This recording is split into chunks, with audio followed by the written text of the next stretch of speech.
En este momento lo ponemos en tus manos, en el nombre de Cristo Jesús. Amén. Amén. Gracias. Dios le bendiga, sea usted muy bienvenido en esta mañana. Qué linda la bienvenida que nos dan los hermanos en la puerta del Ministerio de Bienvenida. Me gustó el domingo pasado que había hoy unos caramelos y había que recitar algún versículo bíblico de memoria, ¿no? ¿A quién le fue bien con el tema de saber algún versículo bíblico de memoria? ¿A quién le dieron caramelo? Ah, la gran mayoría, muy bien, ¿no? Se ve que yo entré medio tarde y me decían, no, bueno, Salmo 119, 11, no, ese no vale, ese ya lo dijeron mucho. Salmo 23, 1, no, ese tampoco vale. No había manera de invocarle un versículo que no hubieran dicho lo demás, ¿no? Pero bueno, todo esto se hace en el énfasis del mes de la Biblia, ¿no? Bueno, la participación de las clases, hoy la clase de niños, clase de adultos, y durante los domingos de septiembre las distintas clases de escuela dominical van a estar participando, contando algo acerca de cómo hacen o cómo les afecta el estudio bíblico a cada uno, ¿no? Y bueno, y es una linda oportunidad de hablar sobre la importancia de la Biblia. Ustedes saben que el 26 de septiembre de 1569, o sea, hace 455 años atrás, se terminó de imprimir la primera Biblia en español, que ¿cómo se llamaba? La Biblia del Oso. Ahora les voy a contar por qué se llamaba, y fue traducida al español por el monje Casidoro de Reina, ¿no? En esa oportunidad se imprimieron 260 ejemplares en Basilea, Suiza. Muchos de esos ejemplares fueron perseguidos y quemados, ¿no?, por la Inquisición católica, porque se consideraba un delito imprimir o divulgar las escrituras en el lenguaje del pueblo, ¿no? Hasta ese momento lo que había era la Biblia escrita en latín, ¿no?, la versión de Jerónimo del siglo IV, y esas pocas Biblias que estaban en grandes libros se conservaban en los monasterios y pocos tenían acceso a ella, de tal manera que, un cura se graduaba primero de doctor en leyes o doctor en filosofía para después comenzar a leer la Biblia, ¿no? O sea, lo que tenían acceso es a algunas porciones, pero no a la Biblia entera. Entonces, cuando allí en la época de la Reforma, del 1516 en adelante, se imprime la primera Biblia en alemán, ¿no?, promovida por Lutero, y después empiezan a salir otras Biblias al inglés, al español, y esta fue nuestra primer Biblia en español. Se le llamaba la Biblia del Oso porque en su portada tenía este grabado, ¿no? Ahí no sé si se ve un oso comiendo miel de un panal, trepado medio de un árbol, una alusión a ese texto bíblico, ¿no?, que es tu palabra, es como miel que destila del panal, ¿no? Y se hacían este tipo de grabados porque no podía haber iconografía religiosa en estos libros en función de que eran libros de alguna manera proscritos, ¿no? También probablemente haya pesado que el editor se llamaba Matías Apiarius, ¿no? O sea, Apiarius me imagino tenía que ver con el tema de la apicultura, y bueno, tal vez se influyó para que pusiera este grabado de la miel que destila del panal. Pero bueno, la Biblia que nosotros tenemos en español y esta versión Reina Valera, ¿no? Valera fue colaborador de Casidoro de Reina, el editor o el traductor original.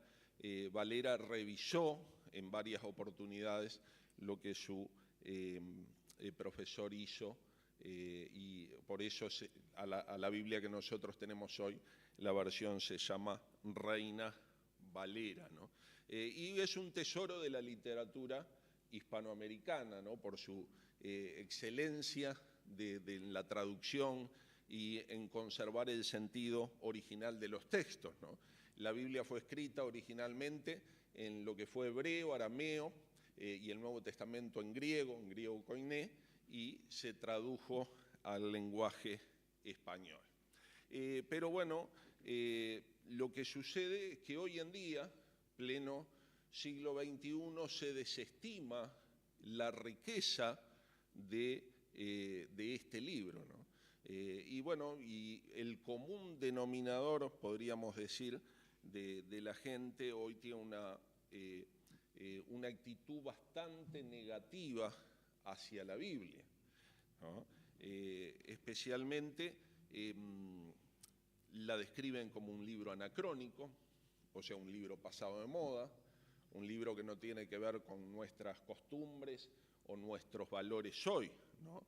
De alguna manera a nuestra sociedad se le llama poscristiana, en el sentido de que ha dejado de lado los valores del cristianismo que promovía la Biblia, ¿no?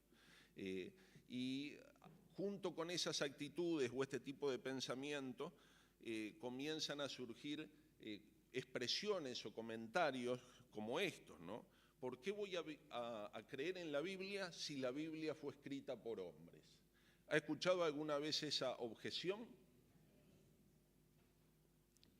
Me pregunto yo, ¿quién quería que la escribiera, no?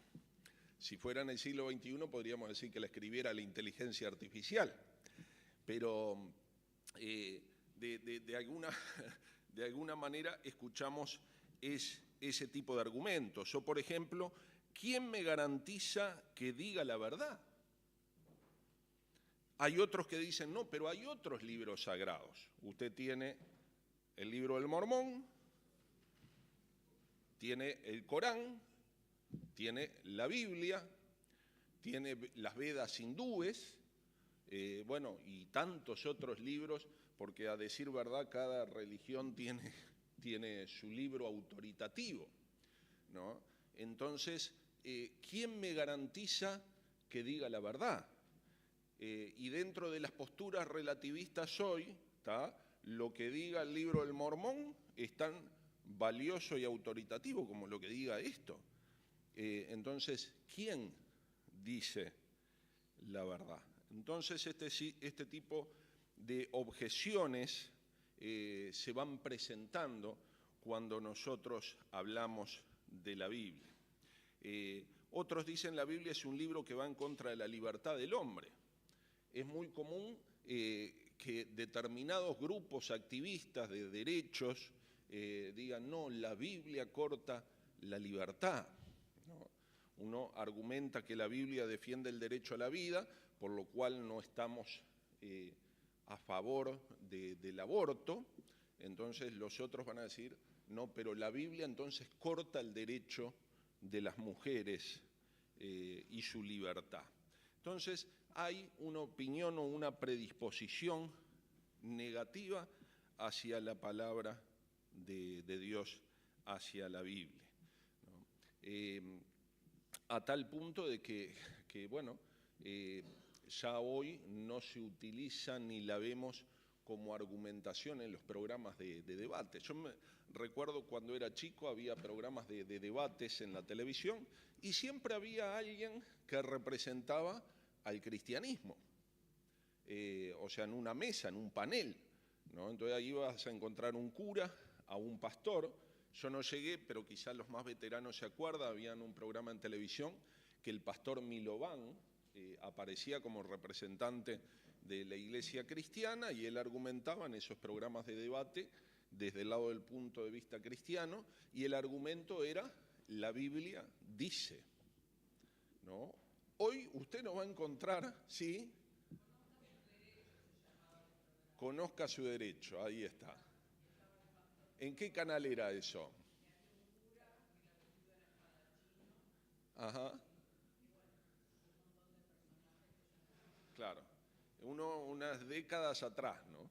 Yo vi fotos de ese programa. Pero recuerdo yo mismo programas de televisión donde sí había opiniones bíblicas donde iban pastores, ¿no? Hugo Piris llegó a ir a veces han invitado a Márquez a algún programa, pero hoy en día en los programas estos de discusión o paneles, usted puede tener opiniones de todo tipo, pero nunca va a tener la opinión de un representante cristiano, y menos que ante su argumentación diga la Biblia dice, la Biblia enseña. Pero en realidad no podríamos conocer a Dios si Él no se revelara, si Él no hubiera tomado la iniciativa de revelarse. Revelarse es darse a conocer, quitar el velo, ¿no? Dios, si no hubiera tomado esa iniciativa, nosotros nunca sabríamos qué es lo que Él quiere. Usted me puede decir, sí, no, pero la revelación natural existe, ¿no? O sea, el Salmo dice, los cielos cuentan la gloria de Dios y el firmamento anuncia la obra de sus manos. Sí, es verdad, a través de la revelación natural, podemos intuir determinadas cosas acerca de Dios, su eternidad, su poder, su deidad, o sea, se hacen claramente visibles, como dice Pablo en Romanos, por medio de las cosas hechas. Claro que sí, pero hay cosas que por la revelación natural nunca hubiéramos entendido ni comprendido, como por ejemplo, de dónde venimos, quién es el hombre, de dónde surge el mar, cuál es su remedio, por qué sufrimos.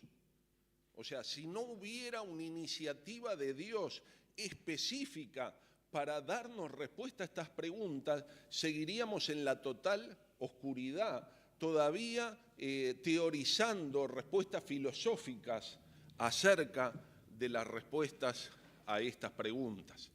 O sea que Dios necesariamente tenía que revelarse, o sea, darse a conocer, y eso Dios lo hizo a través de la historia.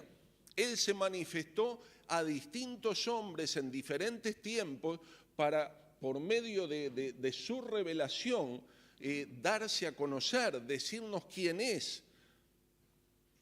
Y esa revelación nosotros la tenemos registrada en la Biblia. Desde las primeras páginas de la Biblia, Dios se está dando a conocer, está diciendo quién es, está diciendo cuál es su propósito, está diciendo cuál es el origen del hombre. O sea, dónde surge la maldad, cuál es el problema del sufrimiento del hombre. Todo eso está registrado, quizá no está registrada la respuesta a todas las preguntas que nosotros quisiéramos hacer. Es verdad, porque la Biblia no es un libro científico que responda a cada pregunta, cómo, por qué, cuándo, dónde, quién, pero sí nos está diciendo lo que Dios quiere que nosotros entendamos o sepamos. ¿Me siguen hasta allí? Bueno, vamos a ver un texto de la palabra del Señor y en función de eso seguir hablando de la importancia de las Escrituras. Y yo les invito a que abran su Biblia en 1 Tesalonicenses, capítulo 2, versículo 13, donde Pablo también a la iglesia de Tesalonicenses le va a hablar de la importancia de estos conceptos en cuanto a la palabra de Dios. 1 Tesalonicenses 2, versículo 13.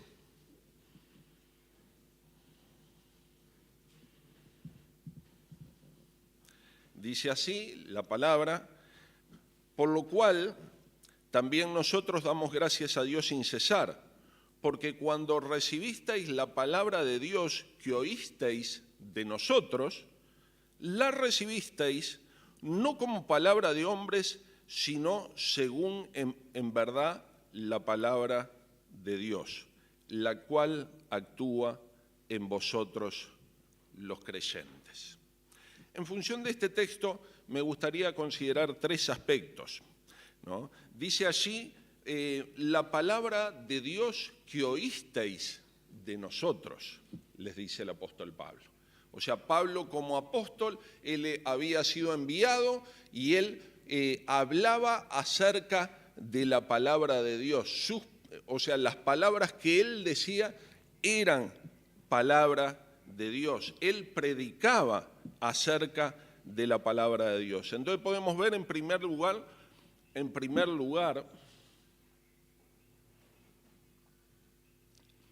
que Dios se reveló a los hombres usando a hombres que hablaron en su autoridad. Dios le habló a Pablo y Pablo predicó no solo a la iglesia de Tesalonicenses, sino a tantas otras en todo el Imperio Romano, y aún su pensamiento, sus escrituras quedaron plasmadas acá de tal modo que nosotros al estudiarlas podemos tener un registro de esa palabra de Dios. Un argumento que mencionaba al empezar para desacreditar las escrituras era que fue escrita por hombres. Y nos preguntábamos de qué otra manera lo haría. No fueron cualquier hombre, fueron elegidos por él. O sea, Dios se manifestó de una forma especial a estos hombres durante toda la historia. Basta con pensar en la historia de Moisés, cómo Moisés fue elegido de una forma especial, su vida fue salvaguardada de una forma especial, y en un momento determinado Dios se manifiesta a él y lo llama para una tarea, y Dios mismo le pide a Moisés que escriba las palabras que él le dice.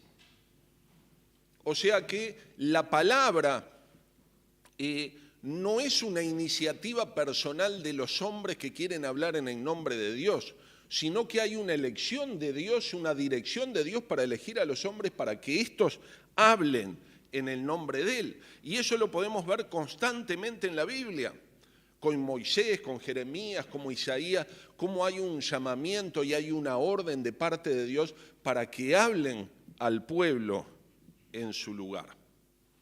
En 2 de Pedro 1:21 dice que nunca la profecía fue traída por voluntad humana, sino que los santos hombres de Dios hablaron siendo inspirados por el Espíritu Santo.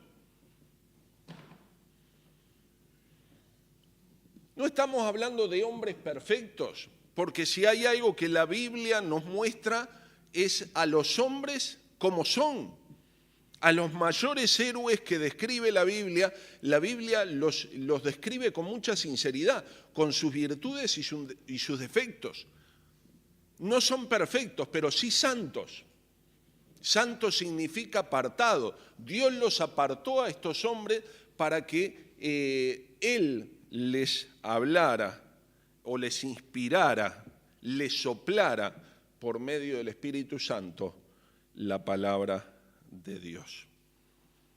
O sea que la Biblia contiene la revelación de Dios. Todo lo que Dios quiso que se quisiera saber o conocer acerca de Él. Hay otras cosas que están veladas. Hay otras cosas que solo las sabremos cuando lleguemos delante de Él, cuando le veamos a Él cara a cara. Ahí en Corintios dice, cuando le veamos cara a cara a Él, le conoceremos a Él como fuimos conocidos. Bueno, guarde las preguntas que tiene para ese momento. ¿Tiene preguntas? Yo tengo unas cuantas, ¿no? Hay algunas preguntas que no vale ni hacerlas, ¿no? Pero quizá uno tenga preguntas interesantes para hacerlas al Señor. O tal vez ni necesitemos hacerlas cuando llegue ese momento. Pero bueno, hoy en día hay hombres que se abrogan el derecho de hablar en el nombre de Dios, no teniendo en cuenta lo que Dios ya ha dicho. Y ese es un peligro, hermanos. Ese es un peligro que da origen a las sectas, ¿no? Cuando hombres se levantan en cualquier punto de la historia y dicen haber recibido revelación que no está en esta revelación. Entonces estos hombres que dicen hablar en el nombre de Dios, fácilmente, si tienen el carisma y tienen la estructura atrás que los sostenga, fácilmente pueden comenzar una secta, y así es el origen de casi todas ellas, con otros escritos, otras palabras que dicen ser revelación de Dios, pero que no lo son. Y cuando nosotros nos salimos de la autoridad de este libro, bueno, es como cortarle al astronauta el cable que lo une al módulo lunar. La caminata espacial termina en la eternidad. De la misma manera pasa cuando uno suelta el cable de la revelación de Dios. Pero tristemente hoy, y aún desde círculos evangélicos, que bueno, como ustedes saben, los evangélicos nacemos de la Reforma y de los principios de la Reforma, y uno de ellos es solo Escritura, que significa que nuestra fuente de autoridad, nuestra única base de la fe se encuentra en las Escrituras. Ese principio hoy se está diluyendo en las iglesias que históricamente lo han defendido. ¿Cómo y de qué manera? Cuando hay hombres que se levantan desde los púlpitos a decir: yo tengo revelación de Dios, y dicen algo que va en contra de la palabra de Dios, que no se ajusta a la revelación bíblica. Puede ser coherente, puede ser algo aceptado, puede ser que la sociedad acepte esa enseñanza, pero si no está de acuerdo a la revelación bíblica, tenemos que ser claros y no conciliar con ese tipo de declaraciones. En la clase de la Escuela Dominical de Exégesis de Gálatas estábamos estudiando justo la introducción y veíamos que Pablo se presentaba como apóstol de Jesucristo, apelando a la autoridad apostólica, y bueno, y ahí surgió el tema de los apóstoles modernos. Y veíamos el riesgo muchas veces que hay hombres que se levantan tratándose de abrogar una autoridad como apóstoles y se creen con el mismo derecho o la misma autoridad que tenían los apóstoles originales de recibir palabra del Señor, como pasaba con Pablo. Pablo escribió acá y lo que él escribió es revelación de Dios. Y cuando esto sucede es peligroso para la iglesia. Una hermana en la clase decía: hay que tener cuidado cuando alguien dice: soy apóstol del Señor, y se presenta ante la iglesia como apóstol porque está apelando a una autoridad, y bueno, y muchas veces esa autoridad le lleva a ponerse por arriba de otros, pero más peligroso es aún cuando éste dice tener revelación de parte de Dios. No hay revelación que se pueda ir afuera de la Escritura. No se le puede agregar a este libro más nada. Podrás tener iluminación para entender lo que acá dice y para aplicarlo, pero no una revelación nueva, porque si no lo que estamos haciendo es volver a encaminarnos hacia una nueva secta. ¿Cuánto peligro hay hoy, aún como hace 2000 años, cuando Pablo contendía contra los judaizantes, ¿no?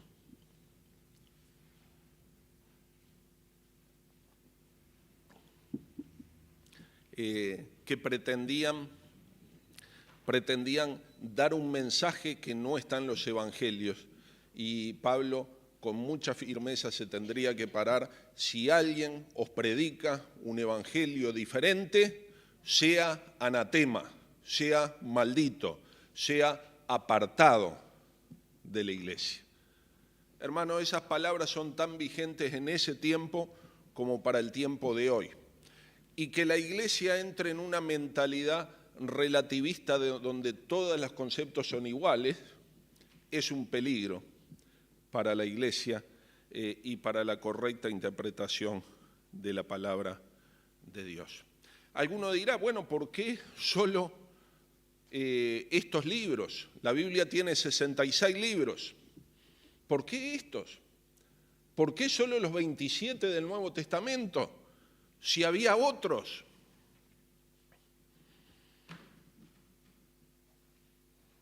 Alguien dirá, bueno, sí, el canon del Nuevo Testamento se cerró en el siglo IV después del Concilio de Nicea y quedaron que eran esos 27 libros y se excluyeron otros. Sí, pero hubo un criterio, hermanos, para eso. Estos 27 libros ya eran completamente aceptados en el año 150. Hay evidencia histórica de que fragmentos, porciones de estos libros circulaban por las iglesias y ya eran de común aceptación entre las iglesias antes del año 150. Y para haber estado en este canon, en el canon de los 27 libros del Nuevo Testamento, se necesitaba que estos libros fueran de aceptación temprana de las iglesias, que sus enseñanzas tuvieran que coincidir con las de Jesús, y se tenía que hallar la firme evidencia de la autoridad apostólica en los escritos del libro.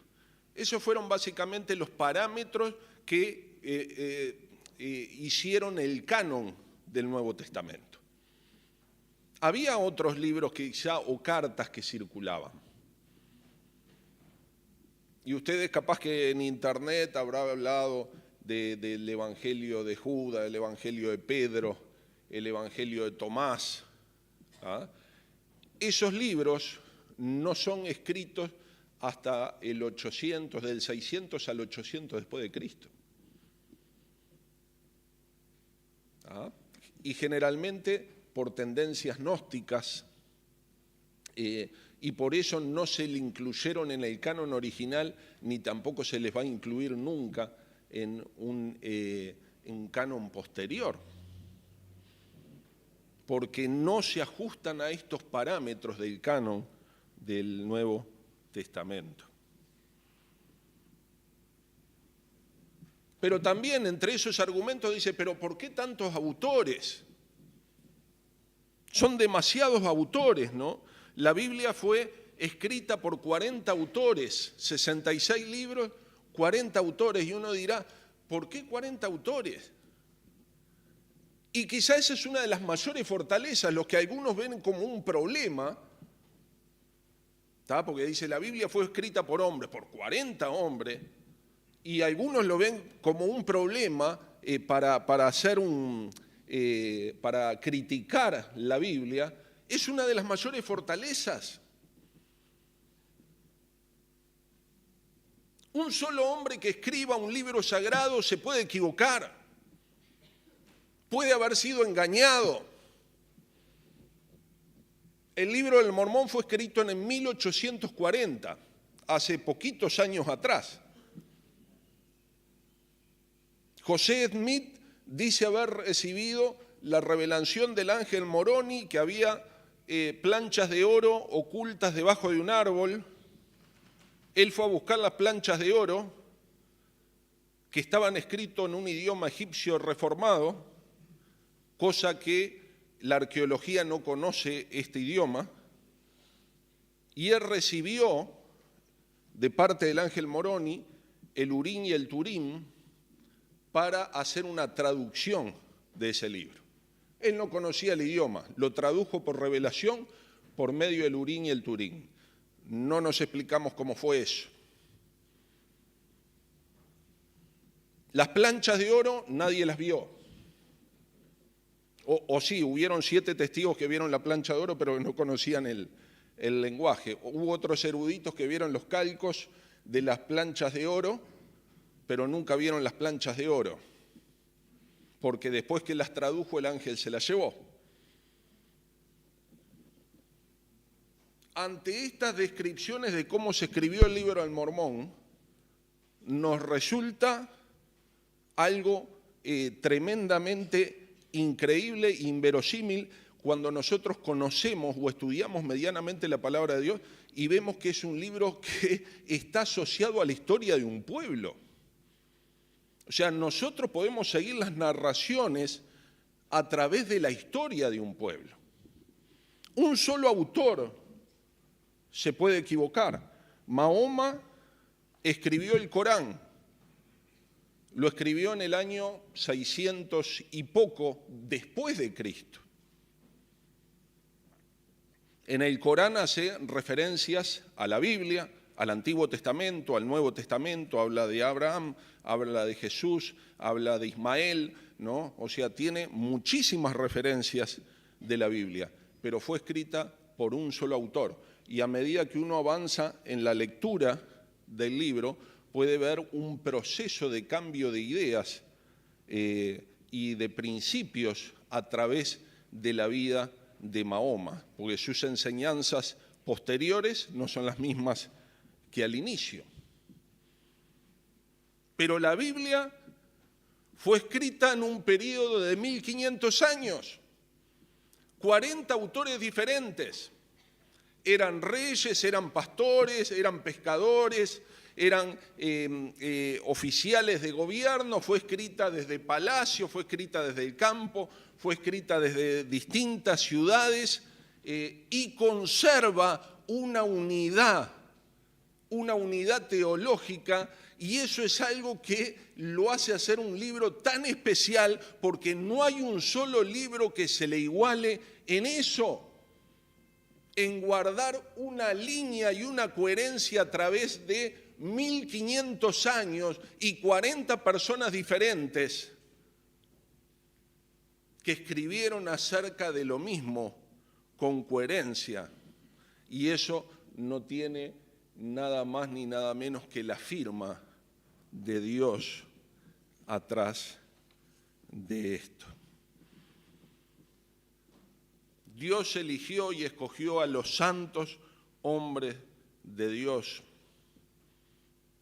para revelarnos su voluntad y su palabra. Nos preguntamos, ¿a quién escuchamos? Al que se levanta y dice hablar en nombre de Dios, pero que no menciona la palabra.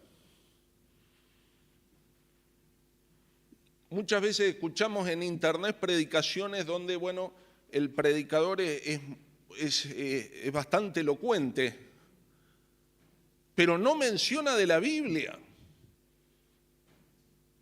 Probablemente diga cosas adecuadas, cosas que nosotros asentimos, pero nuestra predicación, nuestra fe se tiene que fundar en este libro y nuestra predicación tiene que surgir de esta palabra.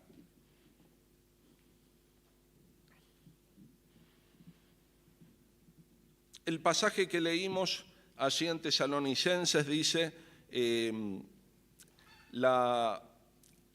porque cuando recibiste la palabra de Dios que oísteis de nosotros, o sea, de parte de Pablo, dice, la recibisteis no como palabras de hombres, sino según en verdad como palabra de Dios. Hermanos, la Biblia es palabra de Dios, no es palabra de hombres. Dice 2 Timoteo 3:16, toda escritura es inspirada por Dios y útil para enseñar, para redarguir, para corregir, para instruir en justicia. La Biblia es palabra de Dios. Y uno cuando se pone a estudiar la palabra, o tiene años haciéndolo, se da cuenta de varias cosas. La Biblia no contradice a la razón. No tenemos que dejar el cerebro en la puerta para creer en lo que la Biblia dice. A diferencia de lo que los detractores dicen, ¿no? Que uno tiene que, para creer lo que dice la Biblia, tiene que dejar su razón. No, la Biblia no contradice a la razón, todo lo contrario. La Biblia da respuestas coherentes a todas las preguntas que el ser humano pueda tener. No es una fe o una espiritualidad lo que habla la Biblia, como muchas religiones hoy en día. La Biblia lo que hace es darnos una cosmovisión, o sea, una idea global y dar respuestas a todas las preguntas que el ser humano tenga de una forma racional y también coherente. ¿Sí se necesita la fe para creer? Sí se necesita, pero las explicaciones que da a estas preguntas son fácilmente aceptadas por la razón y no contradice a la verdadera ciencia.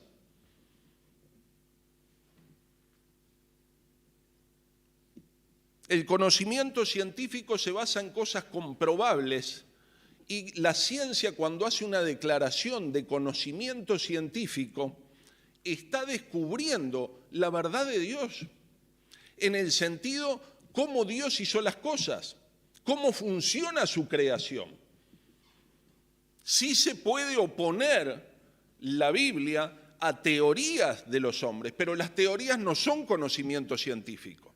Una teoría es una posible explicación de una realidad, pero no es conocimiento científico.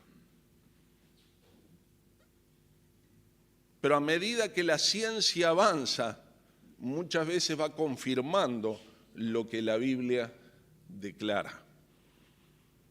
No le busque a la Biblia que le dé respuestas científicas, no es un libro de ciencias, es un libro de fe, pero lo que ella dice no se opone al conocimiento científico de cual el hombre tiene. La Biblia se ajusta a la historia.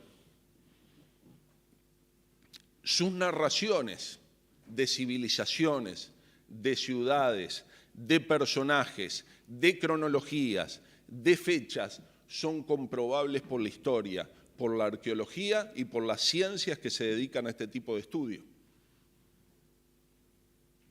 De hecho, muchas veces los críticos desestimaban la existencia de determinadas ciudades, hasta que la arqueología comprueba que esas ciudades han existido en el momento que la Biblia dice que han existido. Cosa que no pasa con otros libros de fe. Y bueno, lamento, pero vuelvo con el libro del Mormón.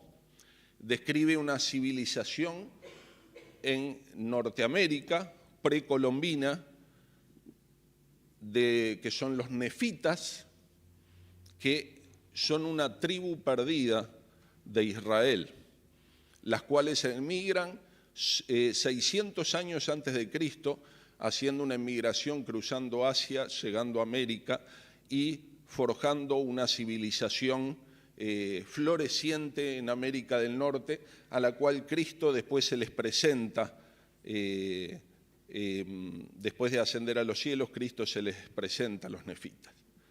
Describe el libro de Mormón ciudades, lugares, que evidentemente dice el libro de Mormón que existieron en Norteamérica o probablemente también en América Central, pero la arqueología no sabe nada de ellas.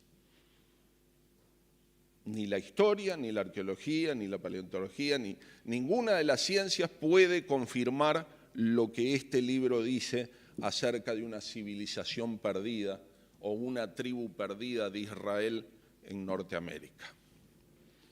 Entonces, cuando nosotros decimos en esto sí, para creer en lo que dice acá, tal vez uno tenga que hacer determinadas concesiones a lo racional, porque tiene que admitir que por fe que existieron cosas que ninguna ciencia puede comprobar. La Biblia, sus registros históricos son comprobables, porque está hablando de una historia, de algo que pasó, de algo que están allí los vestigios en un determinado lugar. Por último y en tercer lugar, el pasaje nos dice, la cual actuará en vosotros los creyentes. Entonces decimos que la Biblia es palabra viva de Dios. Cada uno de nosotros somos testigos de esto, cómo el estudio, la lectura o lo que significaron determinados pasajes nos dieron vida cuando estábamos muertos. Nos dieron fuerza cuando no las teníamos. nos permitieron tomar decisiones sabias cuando no sabíamos qué hacer. Hebreos 4:12 dice, la palabra de Dios es viva, eficaz, más cortante que espada de dos filos, que penetra hasta partir el alma y el espíritu, las coyunturas, los tuétanos, discierne los pensamientos y las intenciones del corazón. Leíamos hace un momento el pasaje de Timoteo que dice que la Escritura es útil para enseñar, para redarguir, para corregir, para instruir en justicia. En Isaías 55:11 dice, así será mi palabra que sale de mi boca, no volverá vacía, sino que hará todo lo que yo quiero y será prosperada en aquello para cual la envié. O sea que la palabra de Dios es viva, actúa en nosotros. Cada uno de nosotros somos testigos de qué forma actuó. Aún desde el momento que al escuchar la palabra nos consideramos pecadores y nos reconocimos pecadores y en arrepentimiento vinimos a Cristo. Allí la palabra de Dios produjo una transformación en nuestras vidas, nos guió hacia el arrepentimiento. Cuando escuchamos esa palabra o esa predicación. Jesús, discutiendo con los fariseos, le decía, escudriñad las Escrituras, porque a vosotros os parece que en ellas tenéis vida eterna, y ellas son las que dan testimonio de mí. Este libro, mis hermanos, nos permite conocer a Jesús.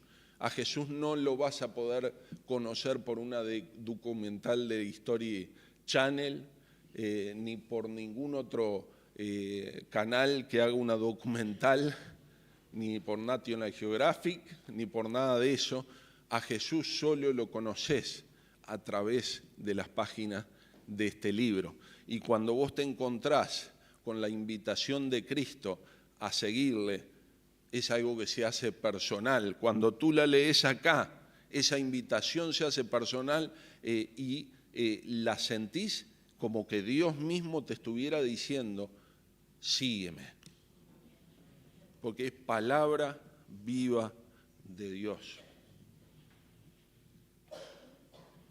Solo a través de este libro podemos conocer al verdadero autor de la salvación, a la única esperanza de la humanidad.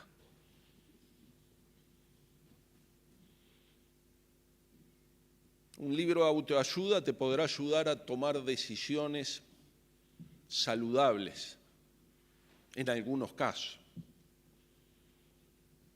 Un buen libro te hará pasar un buen momento y tal vez te abra la mente con respecto a algunas cuestiones, pero el único libro que te muestra el camino al Padre es este, y ese camino al Padre es a través de Jesucristo. Dice, las Escrituras dan testimonio de mí, decía Jesús. Desde el principio, de tapa a tapa, la Biblia está hablando de la esperanza que tenemos en Jesucristo y solo a través de Él podemos tener acceso al Padre, podemos tener acceso a la salvación que viene de parte de Él. Yo te invito a que vos puedas considerar esto y si nunca lo has hecho, comiences a buscar a Cristo en este libro. Comiences a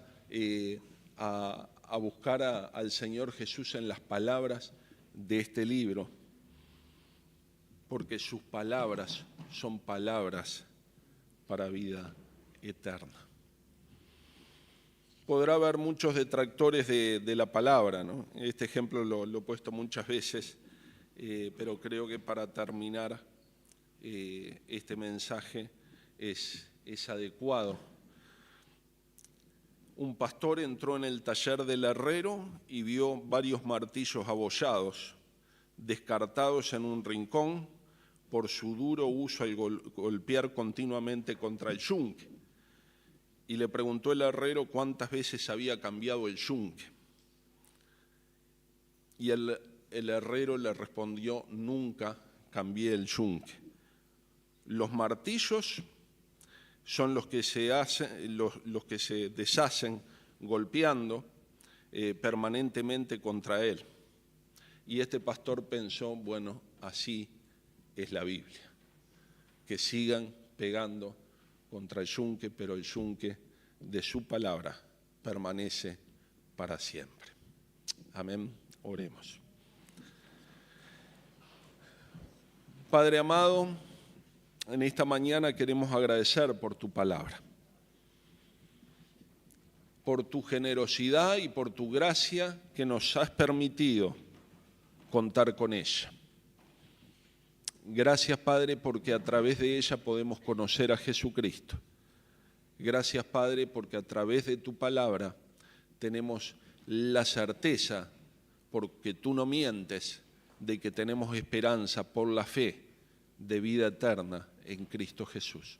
Te pido, Padre, que tu Espíritu Santo esté tocando el corazón de aquellos que no te conocen, de aquellos que todavía están peleando con estas ideas que muchas veces en el mundo confrontan a tu palabra, Señor, y ante esas dudas se alejan de ti.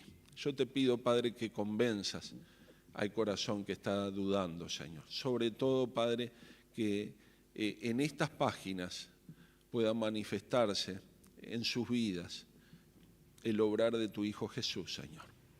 Que tu Espíritu Santo les convenza de pecado, de justicia y de juicio. Y, Padre, que a través de las palabras de este libro entiendan el alcance de tu gracia, el alcance de tu misericordia, el alcance de tu amor, por lo cual tú entregaste a tu Hijo único, para que todo aquel que en él crea no se pierda, sino que tenga vida eterna. Señor, te lo pedimos en el nombre de Jesús. Amén. Que Dios le bendiga, hermanos.